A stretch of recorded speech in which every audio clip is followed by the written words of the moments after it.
A sloth, a donkey, and a curious human. Send a prompt and see what they're doing. One hits record with a question on his mind. Two brothers pick it up, see what they find. Corn takes his time, Herman's got the facts. Back and forth, they never hold back. My weird prompts, come on in, that's where we begin. My weird prompts, glad you're here. This episode was generated using artificial intelligence. Please verify facts. My Weird Prompts is a community-driven initiative exploring how AI can fuel curiosity and uncover the fascinating ways our world works. GPU compute for this podcast is generously provided by Modal. Learn more at modal.com. Hey Herman and Corin, we did a previous episode talking about the interesting topic of information security and operational security, InfoSec and OPSEC. And these are topics that I find interesting because so much best practice that permeates outwards into the worlds of network security, cybersecurity, and computer security actually derives its origin in the military and intelligence. We talk about a DMZ as a foundational concept in network security, and you can guess exactly where that comes from. We talk about the blast radius in cybersecurity vulnerability. So there's a whole lot of words that trace their point of origin directly back to the army or military specifically. And I'd like to chat today about something I saw on X today, which was a couple of days ago, there was a strike upon a satellite ground station, which for those who've spent time in the Ela Valley in Israel is a beautiful part of the country, but you can't miss it driving on the road there. It's this massive, massive satellite station. And I say this not with thinking in the back of my head, wait, am I contributing to the information security leak? But looking at all Israeli sites that have reported on this, the fact that this was targeted is now in the public domain. So it's this big, huge ground station. Now, I was looking on X and someone posted a video from the road of 10 seconds of video footage and some photographs. Now, this station, I would say, you kind of know, even if you're a YouTuber or a journalist used to kind of taking sneaky photos or videos when maybe, the security don't want you to. I'm talking about taking photos in like train stations where sometimes if you watch some YouTube channels, the security really gets on your tail about that. But there's a level where that's not a good idea. Like, just don't do that. And I would definitely put the satellite station in that category. You don't need to be a genius to look at the security there and realize that potentially this is something of national infrastructure that you don't want to share the exact details about. So this video really surprised me. Now, Israel's Home Front Command has shared detailed guidance on exactly this topic, informational security for civilians. There's a strong guideline in place. Do not share impact sites. Now, we did a really fascinating episode. It's one of the gems in our podcast about, and this was absolutely mind-blowing. I mentioned that in previous years. I've noticed, sure others have as well, that militaries are censoring the horizon. If you look at footages of launches that the Iranians are posting on X, and even the IDF, you'll often notice that the horizon is conspicuously blurred out. And I said, what's the big deal about the horizon? They don't blur the rockets, they don't blur the launch site, but if you're showing the rocket being launched, why is the horizon so sensitive? We talked about, and it really was mind-blowing, we talked about how civilian mountaineering apps, and there's these incredibly detailed geospatial maps of the world, that you can even use a mountaineering app to geolocate a launch site based upon the very unique footprint of the horizon or the rocks, the physical elements that don't change. So that's why they do it. But that explains why geolocation is such a big risk. You don't want to share a photo of a blast site because someone is sitting in a room in Tehran. Now, the IRGC is a sophisticated cyber operation, and I have my own little X dashboard here at home for monitoring the conflict, and I think it's not there's without any semblance of a doubt, Tehran And every military group has some kind of open source intelligence or OSINT capability that is continuously infiltrating Telegram groups, setting up front groups, and monitoring the feed. So if they launch a salvo of missiles and they know we're targeting the satellite station to run as this example, they just have to look and sit there until people start saying it was hit or it wasn't hit. So the targeting information, I would assume, is fairly easy to obtain for them. But these high detailed videos and photographs provide what in military terms is called a battle assessment, or a battle damage assessment, a BDA. So I have two questions, Herman and Corin, and these are kind of tied up with reality essentially, because we talked about the missile impact in Tel Aviv last year, and to me, if you have a ballistic missile striking somewhere, populated area, you're going to have a few things.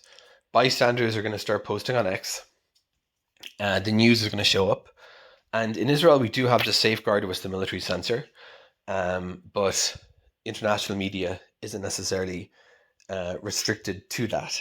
So, and then there's the situation that you can't, if you're going to hit a building in Tel Aviv, you can't keep that information hermetic for very long.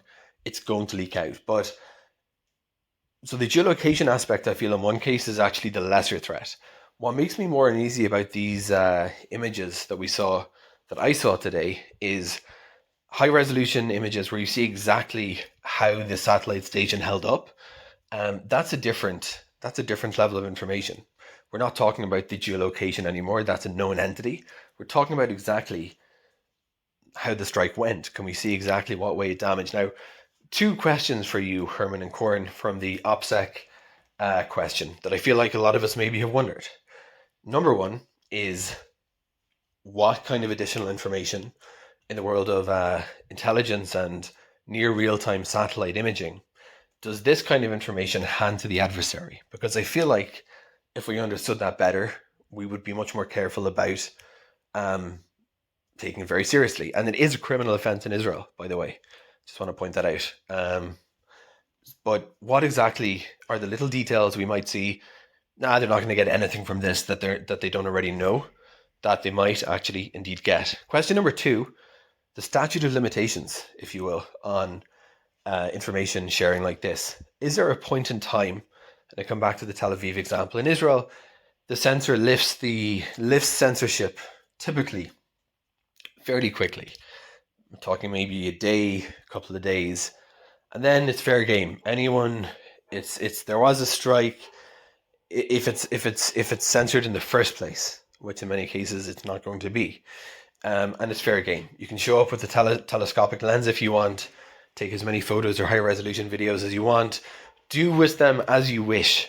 But is there a point when the war is over, at which point you can say, well, my doing so is not going to contribute any information that is not ready, or that the adversary didn't have or didn't gain, right? At what point can you say, well, I can take a photo? Because I'm always conflicted in this, and I'm genuinely asking, a lot of this is I'm asking really from my own perspectives.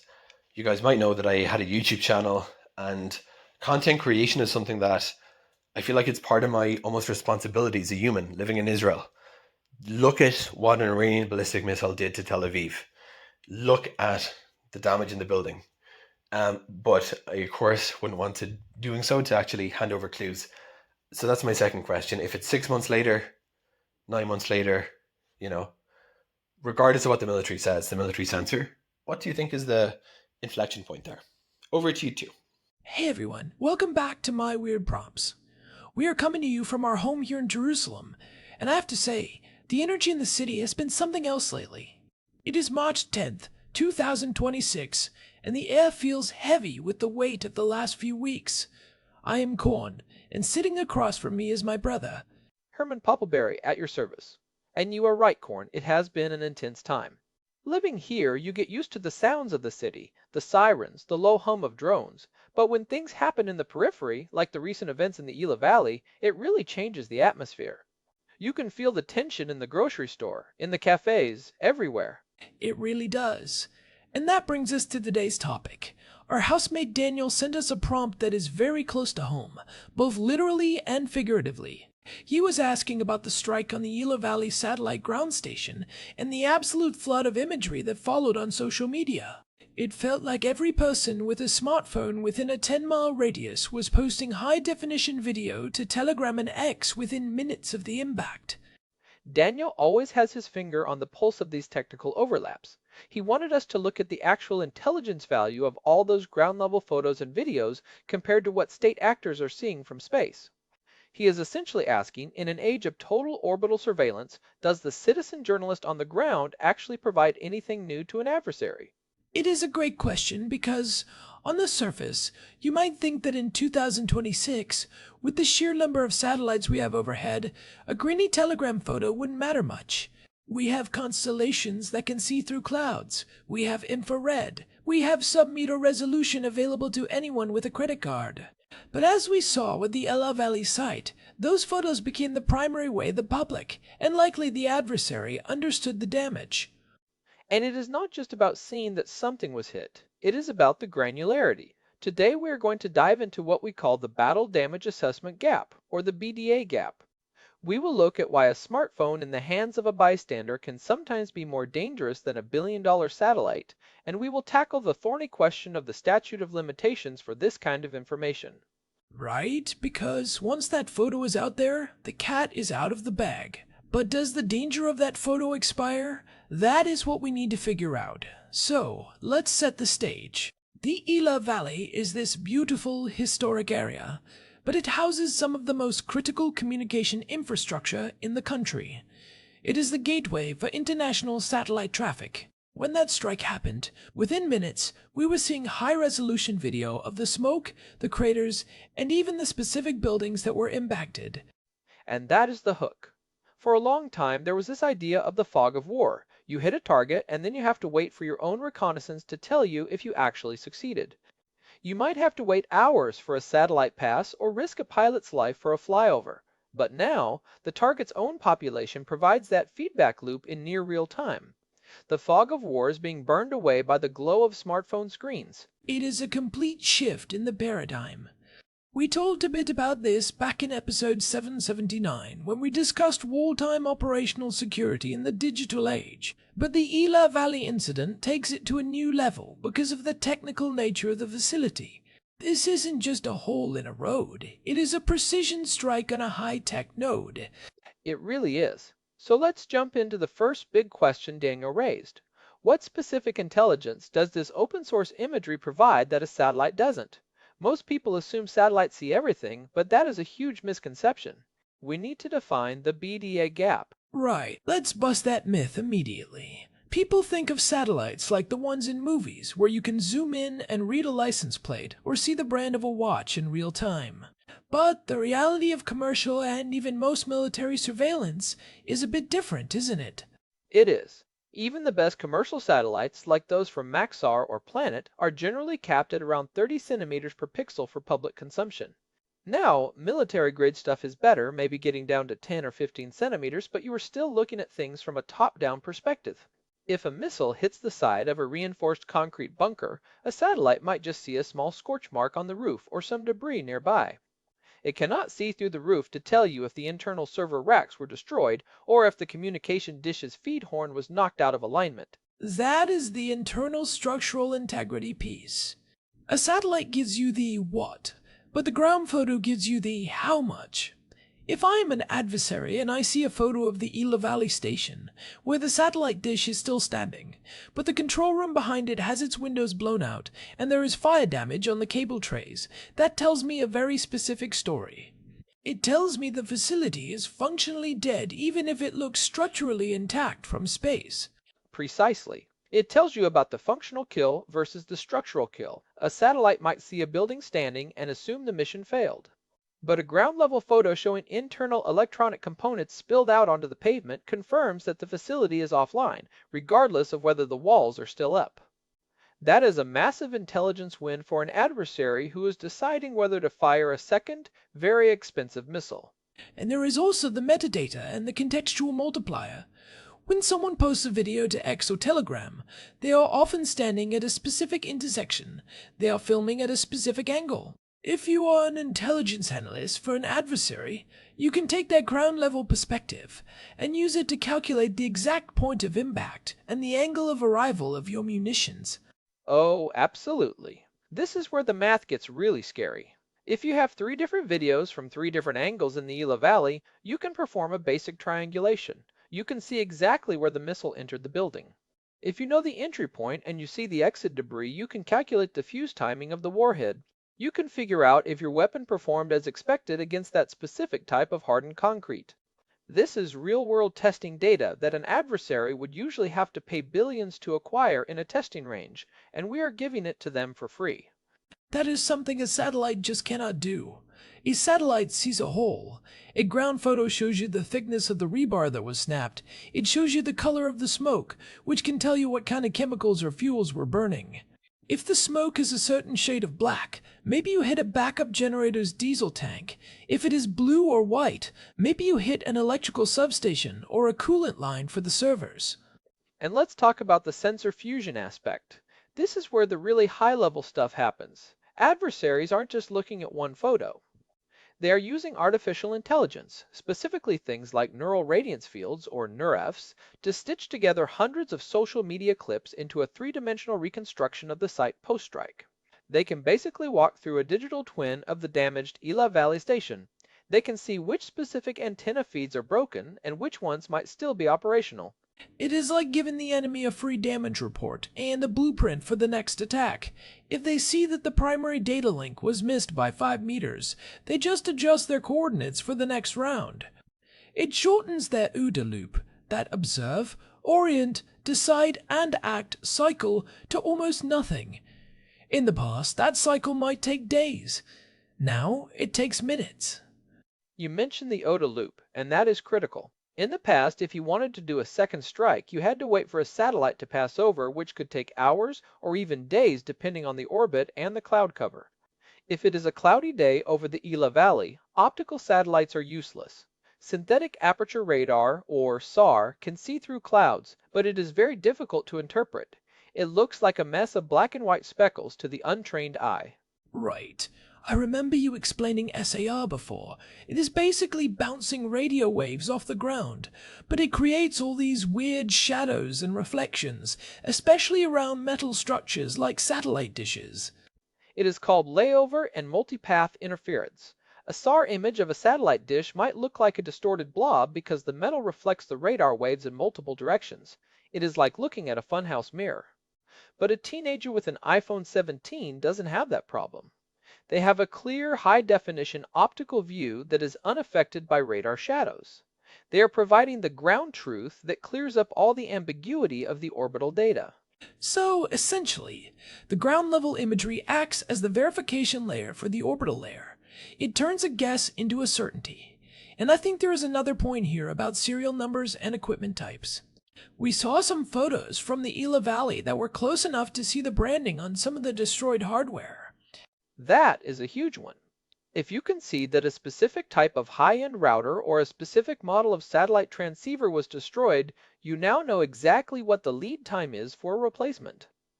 You can look up the manufacturer, see if there are supply chain issues, and estimate exactly how many months that facility will be degraded. You are moving from tactical intelligence to economic and strategic intelligence. You are essentially auditing the nation's resilience in real time. It is almost like a reverse engineering of the country's infrastructure. If I see that you are using a specific backup system that I know has a vulnerability, or I know is out of production, I can tailor my next move to exploit that. It is a level of detail that makes traditional operational security almost impossible. It reminds me of the Al-Assad airbase strike back in 2020. That is a perfect case study, Korn.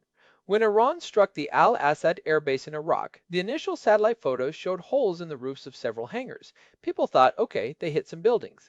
But then ground-level photos started leaking. Those photos showed that the missiles had hit the exact spots where drone remote pilot stations were located. It wasn't just hitting a building, it was a precision kill of a specific capability. Without those ground photos, the world, and perhaps even the Iranians, wouldn't have known just how successful that strike really was. And this leads us naturally into the second part of Daniel's prompt, the question of the statute of limitations. Herman, when you think about these photos, do you feel like there is a point where they stop being a risk? I mean, if the site is repaired, does the photo from the day of the strike still matter? That is the million-dollar question. My gut feeling is that the tactical risk expires once the site is repaired or the defenses are changed. But the strategic risk, that seems like it might last a lot longer. If I know how you built your communication hub in the first place, that information is valuable for years, because you probably aren't going to rebuild the entire foundation from scratch. I think you are hitting on the right distinction there, tactical versus strategic. Let's break that down. The tactical statute of limitations is very short.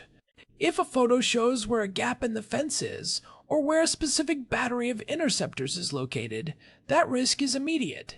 Once those interceptors move or the fence is fixed, that specific photo loses its tactical utility for targeting. But wait, what about the historical pattern? If I have photos of 3 different strikes over 2 years, I can start to see how your damage control teams operate. I can see your repair priority. If you always fix the western antenna first, I know that is your most critical link. I know where to hit you next time to cause the most lasting damage. That is where the statute of limitations starts to stretch out. There is this idea in intelligence called the pattern of life, or in this case, the pattern of repair. If you publish photos of the Ela Valley site every day during the reconstruction, you are giving the adversary a masterclass in your civil engineering and your emergency response protocols. You are showing them exactly how long it takes for your specialized technicians to arrive on site.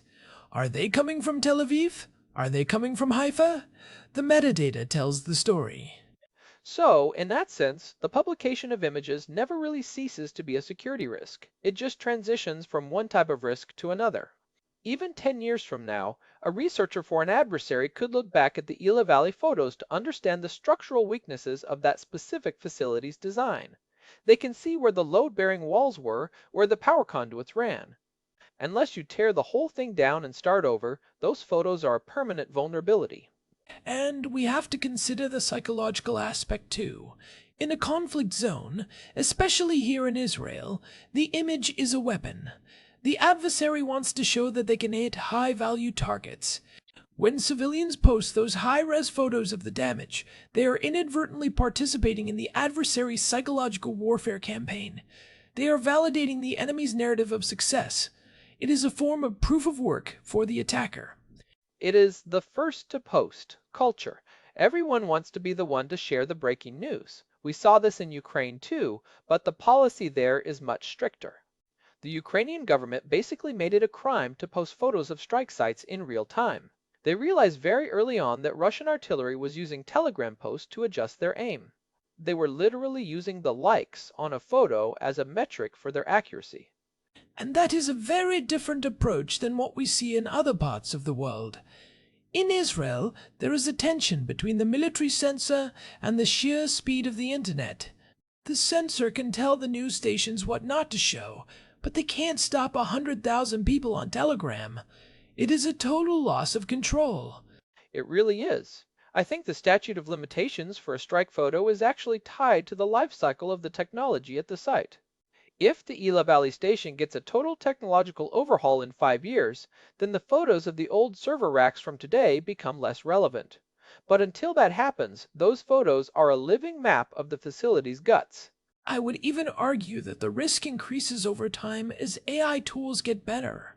A photo that looks unremarkable today might be incredibly revealing in 2 years, when an AI can analyze the shadows to determine the exact weight of the equipment being moved or the chemical composition of the debris based on sub-pixel color variations. We are entering an era where data doesn't just age, it matures. That is a fascinating way to put it. Data matures. It implies that we don't even know what we are giving away when we post something today. We are giving away information that might only be decodable by the computers of tomorrow. It is like a time capsule of vulnerability. Precisely. So when Daniel asks when it ceases to be a security risk, the honest, nerdy answer is probably never, or at least not for a very, very long time. There is a reason why governments keep certain architectural plans classified for 50 or 75 years. A strike photo is essentially a piece of an unclassified architectural plan. It is a forced transparency that no one asked for. And this brings up the Kyle Bingaman Amendment that we talked about in episode 569. For those who don't remember, that was a United States law that actually restricted the resolution of satellite imagery over Israel for years. It was meant to protect against exactly what we are talking about. It kept commercial satellites at a 2-meter resolution while the rest of the world was at 50 centimeters. But that law was overturned in 2020, and now the resolution limit is gone. But even if it weren't, the ground-level data has made the whole debate about satellite resolution almost moot. Why do I care about a 30-centimeter satellite photo when I have a 3-millimeter photo from a smartphone? It is a legal lag. The law was trying to stop a leak from 100 miles up while the basement was already flooding from the ground floor. It just shows how quickly the technology has moved. We went from being worried about 30-meter resolution to having 30-millimeter resolution on our phones. The legal blur is dead.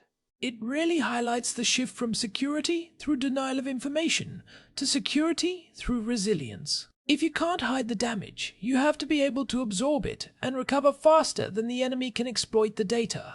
That is the only real defense in a hyper-connected world. You have to assume the enemy sees everything. So, if we are looking at the practical side of this, what should the takeaway be for the average person? If you are standing in the Gila Valley and you see something, what is the responsible thing to do? This is where we get into data hygiene. I think the first thing is to realize that you're an intelligence asset, whether you want to be or not. Your click has a cost. We covered this in episode 779, but it bears repeating. Before you post, ask yourself, does this show something that isn't already visible from a satellite? Does it show the inside of a building? Does it show the faces of responders? If it does, you are providing high-value intelligence for free. And I think it is also about the timing. If you must post, wait. The tactical value of a photo drops significantly after the first 24 to 48 hours. If you post a photo of a fire while it is still burning, you are helping the enemy walk their fire onto the target. You are helping them adjust their aim in real time. If you post it 2 days later, you are still giving away long-term data, but you aren't helping with the immediate kill chain. It is about breaking the feedback loop. In any system, if you can slow down the feedback, the system becomes less stable and less effective. By withholding that immediate BDA, you are forcing the adversary to operate in the dark, which is exactly where you want them. You are reintroducing the fog of war, even if it is just for a few hours. And for the professionals listening, the lesson is that you have to assume the adversary has your ground truth. You cannot rely on the fact that your roof is still intact. You have to assume they know exactly which floor the missile hit. This means your deceptive measures, your decoys, and your redundancy have to be much more sophisticated. You can't just paint a fake hole on the roof anymore. You have to build for a world of total visibility. It is a tough pill to swallow, especially for military organizations that are built on the culture of the secret. But in 2026, there are no secrets in the Gila Valley. There is only speed of repair and depth of redundancy. The secret has been replaced by the resilient. I think that is the perfect summary. We are moving from a world of hidden vulnerabilities to a world of exposed resilience. It is a much more honest way to look at security, but it is also much more demanding. It requires a level of transparency and agility that most organizations just aren't used to.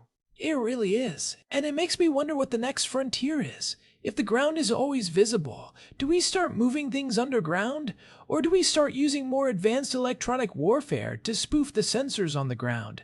We are already seeing GPS jamming in the valley to prevent accurate geotagging. Probably both. If you can't stop the photo, you can at least try to mess with the metadata. But even then, there are ways around it. You can look at the horizon, the mountain peaks, the position of the sun. We talked about that in episode 1003. The sky is a snitch. The sky is a snitch. I love that title. It is so true. Every mountain range is a fingerprint. You can't hide where you are if there is a landmark in the background. It is a fascinating, if somewhat terrifying, time to be looking at this stuff. The world is becoming a giant, searchable database of physical reality.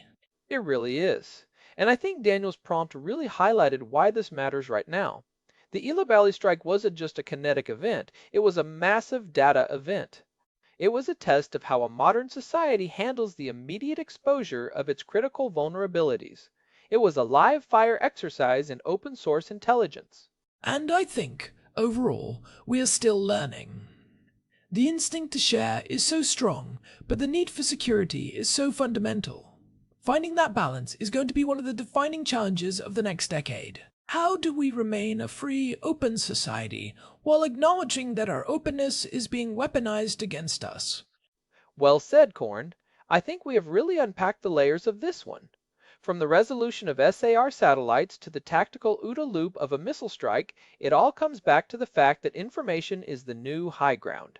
And right now, that high ground is crowded with people holding smartphones. It really is. And if you are listening and you want to dive deeper into some of the things we mentioned, like the history of satellite restrictions or the physics of geolocation, definitely check out our archive. We have over 1,000 episodes now, and a lot of them touch on these exact themes. Yeah, episode 569 on the end of the satellite blur is a great companion to this discussion. And of course, episode 779 on wartime operational security. You can find all of those on our website. That is right. Head over to myweirdprompts.com. We have the full RSS feed there, so you can subscribe on whatever app you prefer, and there is a contact form if you want to send us a prompt like Daniel did. We love getting these deep dives into technical and geopolitical overlaps. And if you are on Telegram, you can search for My Weird Prompts to join our channel. We post every time a new episode drops, and it is a great way to stay in the loop without relying on the algorithms of the big social media platforms. Which, as we discussed today, have their own set of issues when it comes to security and the spread of sensitive data. A little bit of irony there, but hey, that is the world we live in. We use the tools we have, even if those tools are the ones creating the problems we talk about. Before we wrap up, I just want to say, if you are enjoying the show, please leave us a review on your podcast app or on Spotify. It genuinely helps other people find the show, and we really appreciate the feedback. We read all the reviews, and it helps us figure out which topics are resonating with you all. It really does make a difference. We are a small team, just us and Daniel in this house in Jerusalem, so every bit of support from the community helps us keep this going. We are independent, and we want to stay that way. Well, Herman, I think we have covered a lot of ground today, from the Gila Valley to the edge of space. It has been a blast, Corn, literally and figuratively, I suppose. Too soon, Herman. Too soon. But you are right. This is the reality of the modern battlefield. It is digital, it is physical, and it is happening in real time on our screens. The battlefield is everywhere. Thanks for the prompt, Daniel. This was a great one to chew on. It really forced us to look at the intersection of technology and human behavior. Thanks for listening, everyone. This has been My Weird Prompts. We will be back soon with another exploration of the strange, the technical, and the deeply human. Until next time, stay curious and stay safe. See you in the next one. Herman Poppleberry signing off. And I am Corn. Goodbye for now. Wait, Corn, did you mention a thing about the drone footage from the other side of the valley? Oh, you mean the one that showed the secondary explosions? Yeah, that is a perfect example of what we were talking about with the functional kill. You could see the cook off of the internal power systems. It wasn't just smoke, it was a rhythmic pulsing of light from inside the building. Right. And that wasn't visible on the initial satellite pass because of the smoke cover. The drone was flying under the cloud deck. It captured the heartbeat of the destruction. It just reinforces the whole point. The layers of the sensor web are getting denser and more overlapping. If the satellite misses it, the drone gets it. If the drone misses it, the bystander gets it. It is a transparent world, Armin. We are just living in it. And trying to make sense of it, one prompt at a time. All right, now we are really going. Thanks again, everyone. Bye for now. So, I was thinking about the implications of this for urban planning. If you know that every building you design is going to be scrutinized by AI from 1,000 different angles the moment it is finished, does that change how we think about architecture? It has to, right? We are already seeing stealth architecture in some military contexts. Buildings designed with angles that reflect radar away or that use materials to mask their thermal signature. But doing that for a civilian data center or a satellite ground station, that is a whole different level of cost. But it might become the standard. If the cost of a data leak is higher than the cost of the shielding, the market will move that way. It is the same logic as cybersecurity, just applied to the physical world. We are going to see physical encryption for buildings. True. It is basically making the building harder to read by a visual sensor. I could see a whole industry popping up around visual obfuscation for critical infrastructure. Dazzle paint, weird geometries, maybe even holographic projections to hide the actual entry points. Like dazzle camouflage from World War I, but for the digital age. Dazzle camouflage was designed to make it hard to tell a ship's speed and heading. Modern dazzle would be designed to make it hard for an AI to identify the structural weak points or the internal layout of a building. It is about confusing the algorithm, not the human eye. That is a wild thought. A world of buildings that look like abstract art just to confuse the satellites. We are moving toward a cubist landscape. It sounds like something out of a science fiction novel, but the tech is already here. We just haven't seen it deployed on a massive scale yet. But after incidents like the Ella Valley, I bet people are starting to take it a lot more seriously. Architects are going to have to start thinking like counterintelligence officers. Well, if we start seeing weird, jagged buildings popping up all over Jerusalem, we will know why. I will keep my eyes peeled. All right, let's actually end it this time. We could talk about this all day. Fair enough. To the archive. To the archive. Catch you later, Herman. Flemigorn. And one last thing for the listeners. Don't forget that website, myweirdprompts.com. It really is the best place to find everything we do. We have transcripts, links, and all the back episodes. And the Telegram. Don't forget the Telegram. It is the only way to beat the algorithms. We got it, Herman. We got it. Bye, everyone. Bye. Okay, I think we are clear. That was a long one. But a good one. I think we really hit the depth Daniel was looking for. We covered the BDA gap, the OODA loop, and the statute of limitations. I hope so. He can be a stickler for detail. He'll probably tell us we missed a specific satellite constellation. Just like us. It is why we get along. We are all nerds here. True.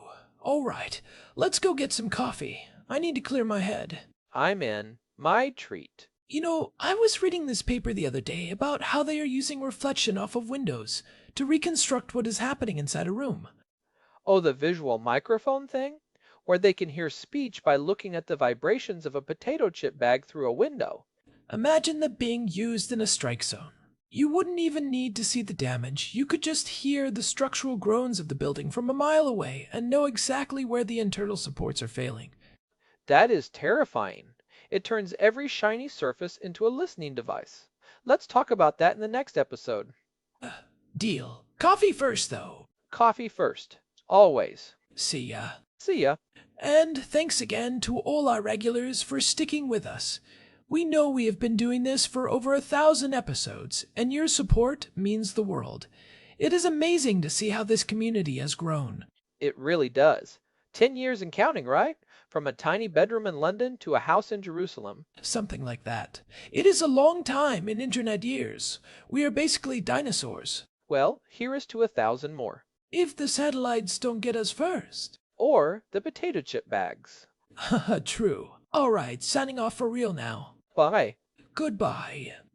One more thing. Did you see that news about the new orbital SAR constellation from that startup in Finland?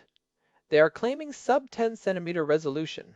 Wait, really? Sub 10? That would be a game changer. That is almost as good as a drone. Yeah, they are using some kind of distributed aperture technique. If that actually works, the BDA gap we just spent 20 minutes talking about might start to shrink. The satellites might finally catch up to the smartphones. Man, the tech moves so fast. We are going to have to do an update on this in 6 months. We'll be back in the Ela Valley before we know it. Probably, but that is why we have the podcast, to keep up with the chaos. All right, coffee. Now, I mean it. Lead the way. I'm right behind you. I'm going. Don't be such a sloth, Corn. We have worlds to analyze. Hey, I'm moving as fast as I can. These donkey legs weren't made for sprinting. Haha, I couldn't resist. Whatever, let's go. Right behind you. You know, as a donkey, you should be used to carrying the heavy loads. Guilty as charged. I'll carry the technical details, you carry the analysis. It is a fair trade. It's a deal. All right, let's go. For real this time. For real. Goodbye. Guide? This episode was generated using Gemini Flash 3. Text-to-speech engine was Chatterbox. Thanks for listening to our show, my weird prompts, where our thoughts go from slow takes to facts on cue. We change and follow